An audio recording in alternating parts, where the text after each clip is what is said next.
So the footage has been found for Friday. And yeah, the pyramid. So good old Jason of Sinister Cinema, that would be me, has not slept in a while. And these Yeah. are always the most ridiculous reviews. So buckle up. It's going to get weird.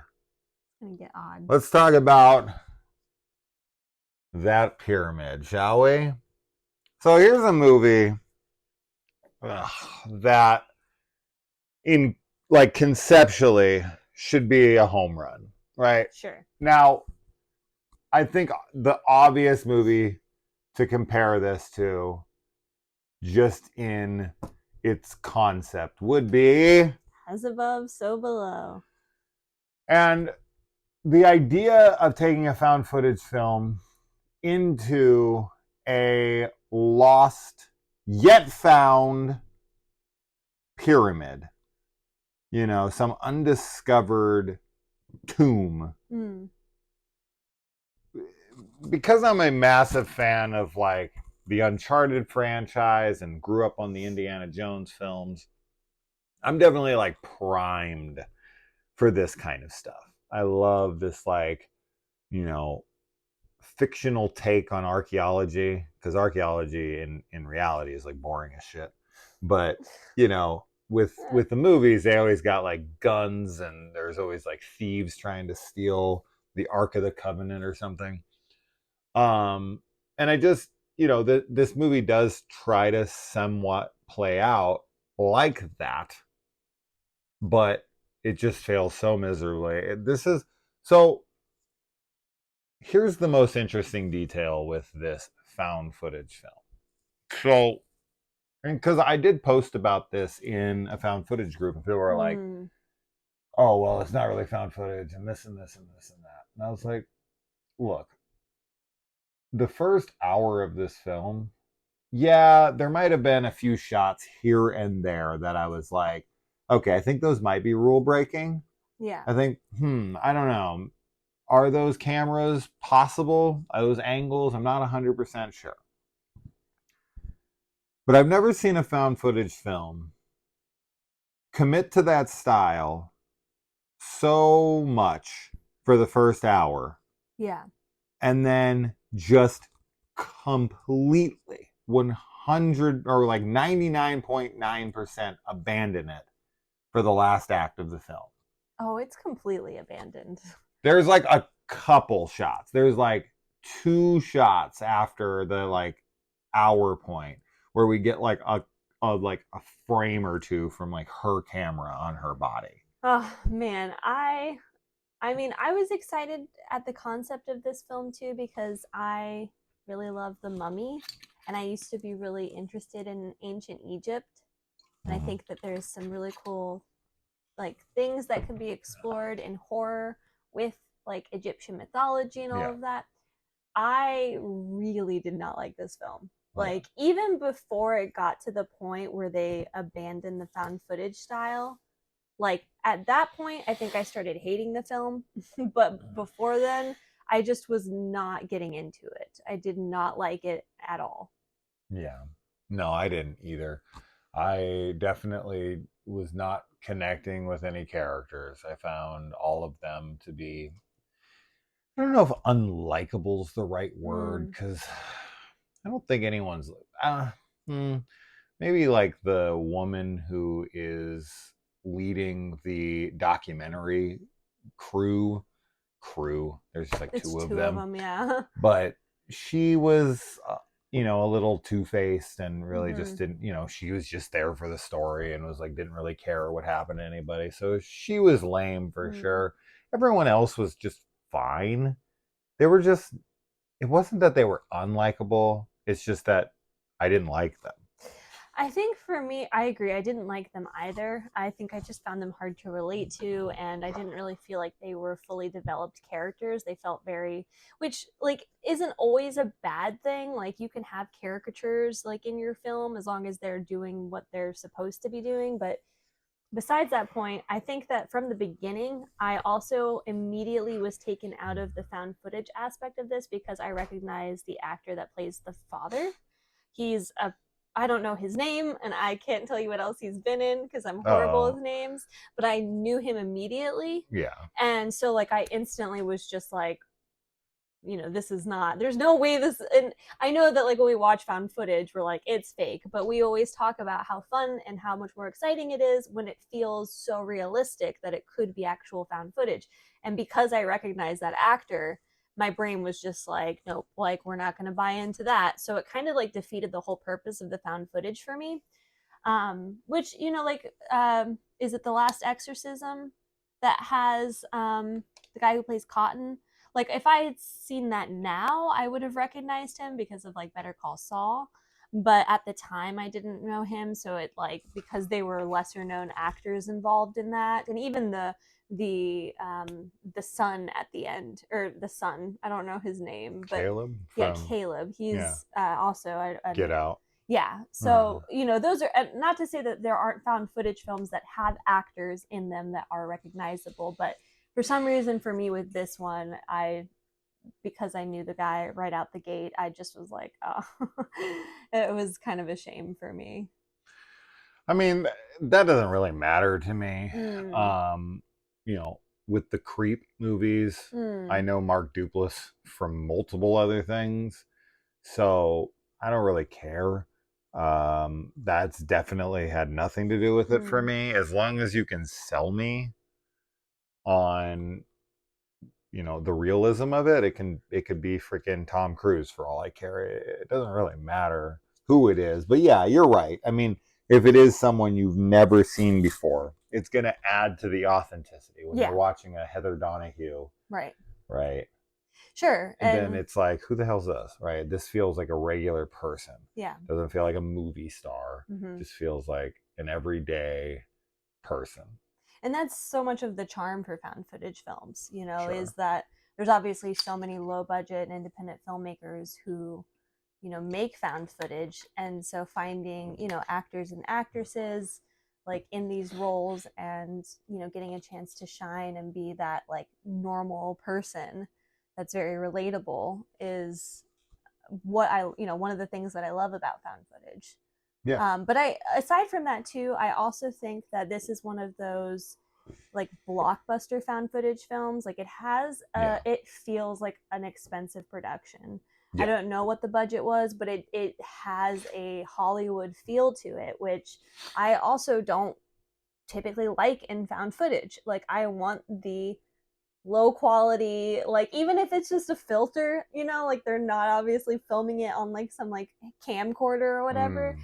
I like the footage to look not perfect because again, it adds to the illusion for me.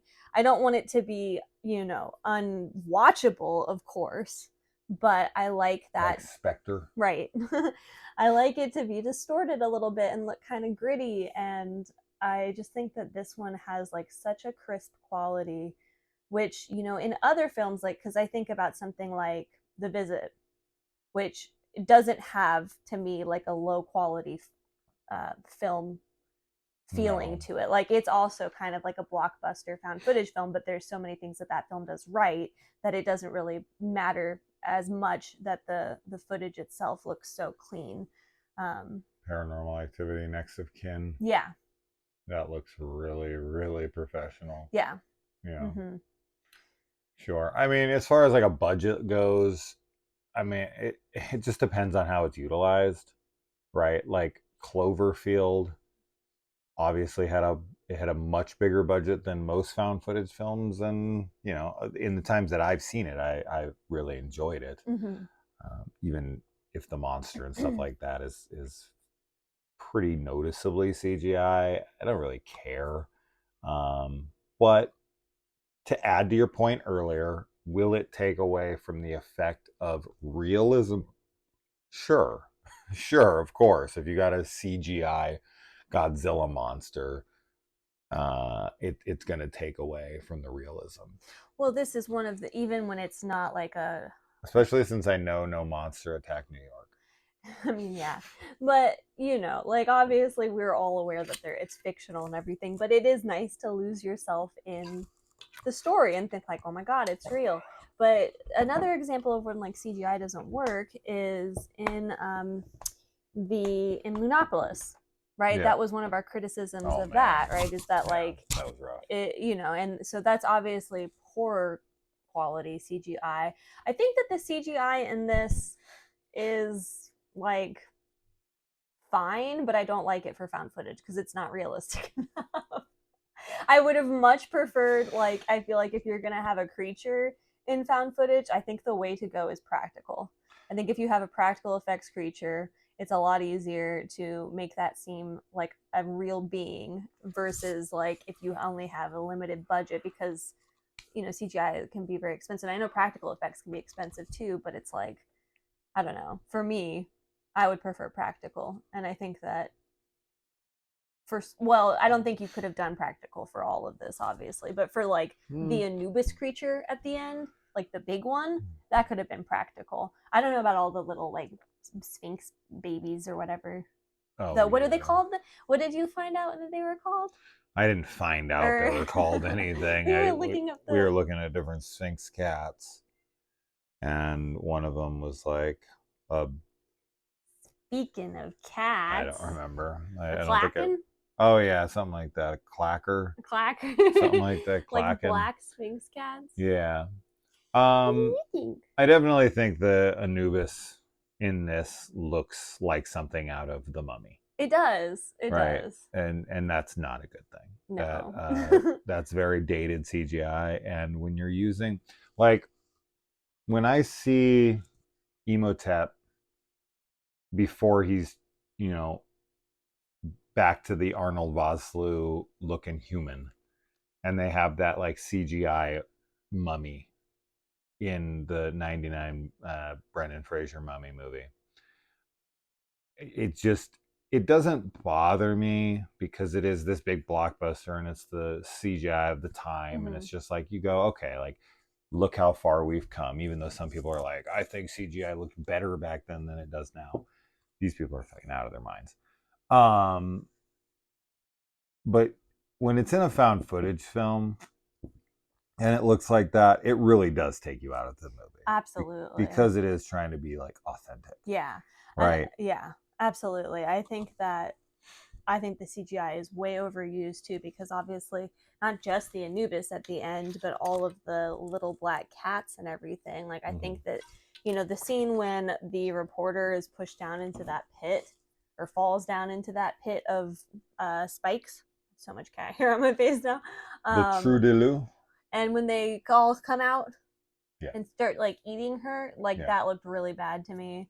Um, but like in something like the Mummy, like I love the Mummy and I love the CGI in there because I'm very nostalgic for it, but also like it works okay in that because it is a blockbuster like you said, so it's like I'm not expecting necessarily to be uh tricked into believing that it's a real thing, but I want to be tricked into believing that it's real when I'm watching found footage. And I don't know that everybody approaches found footage that way, which is weird to me because I think that the format itself, I don't really know why you would go about it any other way. Yeah. Like found footage is meant to be realistic footage that you assume was found and But they discovered, right? Like but they don't commit to that. So I don't think that was really at the no. forefront of their mind. I think Yeah. that at the time when this was made, it was hot and they were like, well, we can kind of we can sell it like it is Mhm.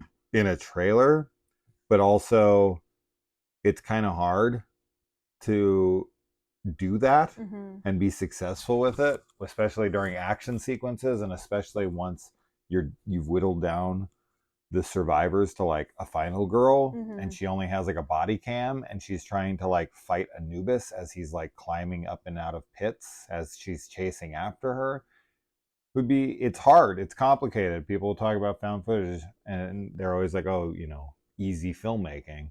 It's not. It's like any other Mhm. medium. It's there's good clever ways to do it and there's ways to do it that doesn't work. I find all I find all versions of film to be complicated. I Yeah. don't think there's an easy way. Maybe there's an easier way, but I still don't think that's easy. So anyway, yeah. So moving on from all of that. All right. So as far as like the movie goes, let's jump into it. I don't have a ton to say. Um, One thing that always does blow my mind, especially the first time I saw it, which was actually because of a like meme on a Facebook or a MySpace or something. I don't even remember. It was years and years ago, and it was um, like perception versus reality, and it was like the perception was like you on a camel out in like the freaking Sahara Desert, and you were being led by like a group to the pyramids, Yeah. and then reality, and Yeah. there's like a literal city almost up against the pyramids. Yeah. Mm-hmm. Like when I saw that picture, it really did. Like my perception was is that the pyramids were Like in the you middle yeah, we're like of in the the middle of the desert. desert and you had to Yeah. like trek out there. It's so funny that that's what people think, because it's like, why would these giant monuments that would have been, that took so much effort and engineering and planning to build, be so far away from a city? Like, because it's not just like the city's new, like it's old and there's new buildings or new Right. whatever there, but it's like, yeah, but it is funny. I would that just your think brains... it was like a an ancient civilization. Mm-hmm. And we go to like Tuzigoot or any of these things around here that are in this area. You go to that castle that's built into the side of the cliffs there. There's nothing around that. Right. And that's where those people lived, and they're much more recent Yeah. than the pyramids. Sure. You Yeah. know, I like get the it. pyramids are like 5,000 years old. These guys are 1,000 or less. So like, and there's nothing around there. Yeah. You know what I mean? So like the pyramids 5,000 years ago, it's just like landmass shifts and waterways, like stuff like that can alter over Yeah. time, right? Because most like original civilizations, and even to this day, we congregate around water sources. Yeah. Right now that we have the ability to change topography and to excavate and do the things that we can do to bring the water sources to us, we can kind of live anywhere. But if you look at like ancient civilizations, they're always large groupings around primary sources of fresh water. And so I would think, especially in a desert climate, that it's possible that that kind of stuff dried up and people moved on, and they were just kind of this ancient civilization that was out in the middle of nowhere that they found. And so the people would, you'd have to go out to find them. But no, as you said, I think it's Cairo, right? That's outside of it. So yeah, I don't know. I thought Cairo was like close. Yeah. But not like right there. There's literally like a highway that runs between the two main. There's 3 pyramids that are all together in that area, and like the 2 biggest ones, there's a literal highway right in between the 2. Crazy. And then there's like there's like big buildings, like I don't know, 500 feet, a few hundred yards in front of these pyramids, and you're like, whoa, how have you built so close to these things?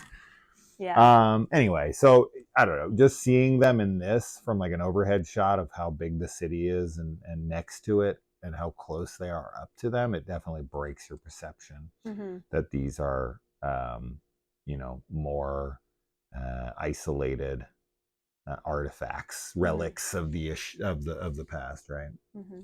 Anyway. Yeah. Once again, dogs always know. The They dogs always know. are barking it up as soon as they find this pyramid. Yep. Once again, we have a pyramid that they find buried under the ground.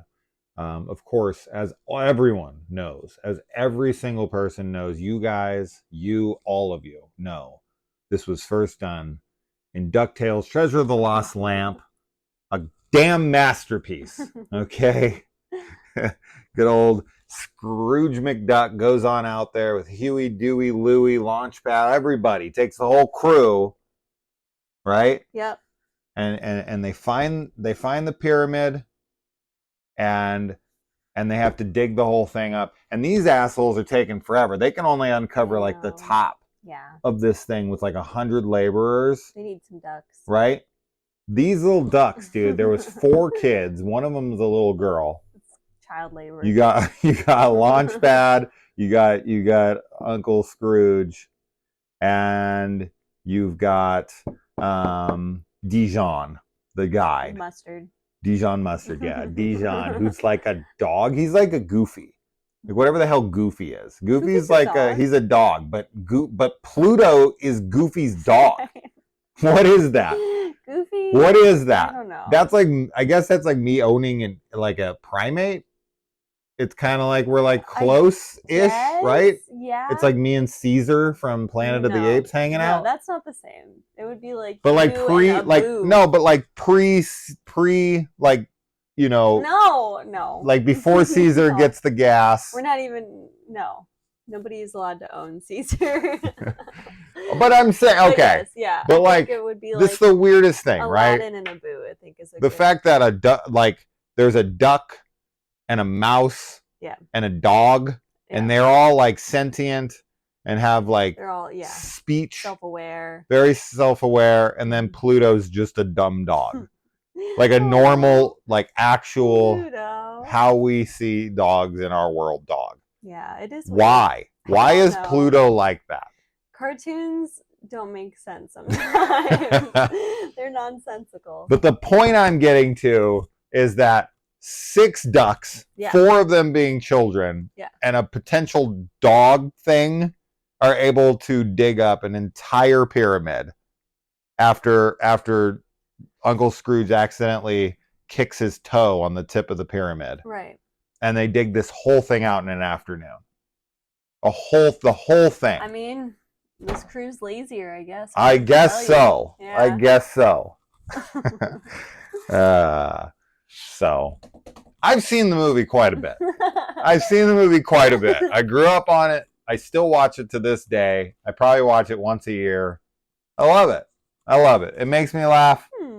Cali Baba, super funny stuff. I love it. Moving on. Way better than this movie. Have I ever shown it to you? I actually don't think we've watched it. Kablooey! I think we maybe started it with the girls and then something happened, so we didn't finish it. But who out there is a big fan? See, back in the day, like the cartoons I grew up with would get these movies, like these, like, and they're not very long. DuckTales, Treasure of the Lost Lamp is a little longer, but like I grew up on some of these shows, and when they released their movies, and I think the equivalent to that for you would be like the Rugrats movie or something. Yeah, and like the SpongeBob movie. Although I watched the Goofy movie a lot. Oh, right. I remember you telling me that. Because I always wanted that Cheese Whiz. I don't know why, but like that movie made me want it. But yeah, the movies are usually like a little shorter than like a standard movie. Shout out to Tiny Toons, How I Spent My Summer Vacation, one of the funniest cartoon movies you will ever watch. Ever. Happy World Land. You haven't watched that one either, have you? No. It's only like 45 minutes long, so it's only like 2 episodes combined into one for like a movie, but it is so good. It is so funny, so great. Who's a fan of these made-for-TV movies based on television show cartoons of the 90s? That's very specific. All right. They got a $3 million NASA rover that looks like Johnny Five. Yeah. They call him Shorty in this, which of course has got Kaylee's ears to perk up. She's like, Shorty? Where's the killer clown? And he's right there. Okay. So they open up this pyramid, and out sprays this toxic gas, which immediately almost kills this guy. I'm assuming he probably eventually did die. Didn't he? Did he? I don't know if we got I don't confirmation that he remember if died or we not. get confirmation that he died. I know that he was like in bad conditions, but I don't So think he died yet. after they're told to leave, they got to get out of there. The military's going to kill them if they don't get out in time. They're having this dude who's like an escort who's like, you got to go, you got to go. Mm-hmm. And they decide to go in. They're like, just because we saw some guy just potentially die from inhaling what's in there, and we're still reading levels of that toxicity in there, we need to wear these masks. Yeah. And then And very much like COVID, yeah. there were people who were just like, you're infringing upon my right to die the way I want to. So stupid. And they were just like fighting it and being like, we don't really have to wear these. If you were going into an undiscovered location where you literally just saw a guy die from what was inside by Yes. breathing it in, and you had to go in very shortly after, there was testing going on that's showing you that there's levels of that gas toxin still in there. Might not be deadly, but who knows once you get deeper in. Yeah. Would you not wear a protective mask to go inside of there just to make sure? See, this is like one of the things in this movie too, where I feel like characters make like the things that they say and the decisions and stuff did not make sense to me. But I mean, we just talked about how people did the same shit during COVID. I know, so but it's not unbelievable. I guess it's just makes it more unlikable, maybe. And I also think that like they could have been. I think that in general, I did not feel that they were as cautious as I would think that people who like have studied like ancient Egypt would be, especially considering like that they're like literally. Well, they're just a camera crew. No, but that's rejecting the mask. I know, but I also kind of felt, I don't know, I felt like the father and daughter team too didn't seem. I mean, I guess they kind of were, but I was going to talk about like the booby traps and stuff that are like in booby traps. Pyramids. Yeah. I don't know. I just felt like a little like I think overall, like not only did I feel like they weren't necessarily as serious about it as I would have expected them to be, I guess. I also think that I didn't really like the way the pyramid was used, like the location in this. I think it was very generic, the things that we did see, like, and I wanted there to be cooler traps and cooler things because it's like a buried pyramid, like so it should be like super new and weird, and I don't know. Yeah, I was just disappointed with it. I wanted them to be running from a stone ball that was coming after them. No. Right. From like Indiana Jones. Yeah. There you go. Also, where are all the mummies? Stuff like that. 100. Why aren't there mummies? Because aren't pyramids. This is like a gateway. This is a gateway to hell. This is a gateway to Anubis. It's not like a burial. Isn't this where like Anubis was buried? He is the. Wouldn't there be other? So it's just Anubis and all of the like little cats. But I think they take these people in there to have their souls weighed. Right. Right. Their hearts. And then they buried it because they were trying to like protect people from it. Right. They were trying to get rid of this thing, bury their mistake. I like that idea of like it's the same thing that happens as above, so below, right? Like they go down into hell. Yes, but I mean, as above, so below does it a million times better. Like not only do they have a great location, it is the same concept, but I just feel like this one was so uninspired, and I think that like Egyptian mythology and like that whole thing has, like I said at the beginning of this, there's so much potential in there because it's so like interesting and vast, and like something like Moon Knight I think does a great job at like interpreting and like showing it in this artistic and cool way. Oh yeah. And I really love what's done in there. And then like As Above, So Below obviously is like about hermetic philosophy. And I think that's done like phenomenally. And the location, it's the same thing. Like they're in the catacombs, like you're in this ancient place and it's such a spooky place. The pyramids can also be really spooky because they're supposed to be tombs. And this one, I'm really curious as to like when As Above, So Below came out and when this one came out, because it does feel just like a knockoff of As Above, So Below. You're gonna be laughing when you find out reverse. This is before. Crazy. I don't know. I don't know. We'll find out after this video. I don't think it matters. It doesn't, but Um, this one's Either way, this is either a cheap knockoff or As Above, So Below is a improved version of this. Either way, I think it doesn't matter. Yeah. It uses some things okay, like I don't know, the floor collapsing scene, stuff like that. That was fine. It's like fine. And I'll tell you, if you thought, like, if you saw a $3 million rover that's made out of pure, like, freaking probably titanium, I mean, it's a NASA rover. Those things are not going to be made of like cheap material. Yeah. And they are meant to, survive space travel and aliens, landing, your stuff like that, right? Like that stuff is built to last. That stuff, and when they go down there and that shit is torn apart, and one of them's like, well, maybe it was like a dog. Dude, I know That was crazy. See, that's what I mean. Like that kind of stuff stupid. where I'm like, what? And also, actually, now that we talk about it, the floor collapsing scene, I didn't like it because none of them got hurt, and that makes no sense. They literally all fall around, and it's like heavy, heavy stuff. Yeah, I said falls 30 feet multiple times, totally fine. Yeah, what? Somebody should have had broken bones. Multiple people should have.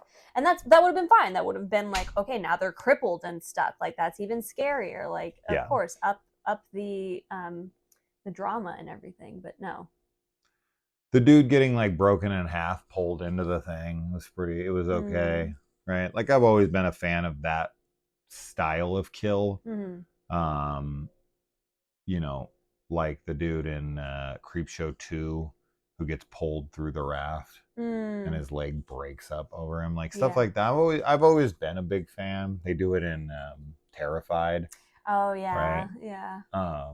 So yeah, I like those kinds of kills. So that's definitely my favorite kill in the film, no doubt. That girl gets a cat scratch on her face and then gets cat scratch fever. Cat people. David Bowie. Yeah. Better than this. Yes. Even though we didn't really like that. Yeah, as soon as the dad dies, they just completely drop the found footage. Like immediately. It's just gone. Hate it. Anubis weighs the dad's heart after he's dead. I guess that's just the underworld, so he's still alive to be judged. And then once it doesn't balance out, Anubis eats it and the dad's face melts off. That's okay. Yeah. Like I like the idea behind that, but it's a total CGI fest. And probably, I don't know, man. There's a few, but arguably the dumbest scene in this entire film is she has to use her vast knowledge of archaeology for it's the main girl and like the cameraman, and they're at the end and they're like, well, how do we get out of here? And she's like, we got to read the stars. And they're reading the stars and she's going through it and she's trying to like do some kind of ancient puzzle, like you do in some video game or whatever. And then she's like, oh, it's this is the brightest star and this and that. And then they walk literally like 5 feet to the left from that whole huge star map thing that's above their head. They just like walk like 5 feet to the left and there's just like a ladder. And they're like, oh, this. Dude. And I'm like, you needed to read the star map for a ladder that's 5 feet away from the star map? See, like, if you had 15 tunnels and they all led in different directions, and you're like, which one? And it's like you had to read, like, this is what I'm talking about. This is where I really just am like, I talk about this on the channel all the time, and I really don't want it to seem like I'm patting myself on the back or I'm like, claiming I'm some kind of genius writer or something. But it's like, scenes like this irritate me to no end because, as I said, and I'll continue to keep saying over and over and over and over as long as we do this channel, these are scenes that are so simplistic in nature on how to rewrite better. Like, as I said, off the top of my head, have 15 different exits right there, and something's coming at you. And it's like, if we don't take the right path on how to get out of We're here, dying. we're going to die. Which is the right path to take? Yeah. And she has to solve the clues by reading the star map. And she's like, oh, this one and this one, this tunnel. Yeah. And then they take off down that tunnel because there's 50 different options. Or if they had like 15 different ladders. And it's like, which one gets out of here? Right? Maybe they tried 3 of them before and they kept leading them right back there. Sure. Right? And they just keep climbing and then they end up back in the same room. And they're like, that's impossible. We climbed up and now we're in the exact same room. And they find like their bag from before. So they know they're in the exact same room. Yeah. And they find that every ladder or every path they take loops back to the same room. And there's like 50 different paths and this thing's coming. Yeah. And they're like, I got to get out of here. Which path do we take? And then she reads the star map and is like, this is the path. Yeah. And then that's the path out. I mean, yet again, another thing that As Above, So Below does infinitely better is having a character that is obsessed with, the pursuit of knowledge and is able to interpret things that end up aiding them. Yeah. And actually make sense and actually are creative and cool. This just feels like a waste of having a character that's like an archaeologist and has an interest in, Egyptian, like, archaeology. Like, what's the point of having her be like that if there's not even going to be a test to prove why that's useful? This film feels like a rush job. This feels like they wanted to get this thing out quick. They hired a crew as fast as they could. They had like another set they were using for a different movie. And they were like, hey, if we can utilize this with some like found footage elements, we can turn this, this production into a second film just for some extra revenue. This style's hot right now. We're filming, The Mummy 2 or something. And it's like, screw it. Let's just use this set for another movie like they did with like Dracula, right? Like where they were filming the Spanish version of Dracula at the exact same time with like a different crew at night who came in and used the set so they could double their profits, which didn't work. That didn't sell, and that's why they didn't bother with it again. But it was an interesting idea, and Roger Corman and other people were famous for this, reusing sets and reusing footage from other movies and putting it in, right? With like Sorority House Massacre, having footage from Slumber Party Massacre and stuff like that. So this does feel like one of those kinds of movies where things don't feel thought out at all. And they just feel lazy and rushed. Yeah, absolutely. Throughout. It's a shame. And the little kid helps her out in the end, but ends up getting himself killed. Hate the ending. I hate the ending. Lame film. I was very unhappy with it. Yeah. I don't ever want to watch it again. Yes. So what we're saying is watch DuckTales Treasure of the Lost Lamp instead. As Above, So Below. Watch both of those That's movies. Another found footage film, so that probably makes more sense to recommend Maybe here. DuckTales is secretly found footage. It's awesome footage that I found as a kid. There you go. Yeah. So you found it. It's found footage. All right. I'm hoping to see at least one person in the comments be like, that is so excited and quote something. Yes. I'm waiting for it. Or even Tiny Toons, how I spent my summer vacation. Something. I want to connect. Let me connect with you. All right, guys. Bye. Bye.